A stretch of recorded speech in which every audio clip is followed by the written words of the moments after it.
The Two Silly Goats. Short moral story. Once upon a time, there were two silly goats. They wanted to cross a narrow bridge. One silly goat was on one side, the other silly goat was on the other side. They couldn't pass each other. Now, both of them wanted to be first to cross.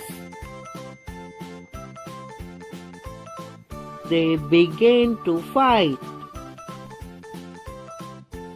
As they were fighting, both fell into the water and drowned. Moral of the story: foolishness is always punished.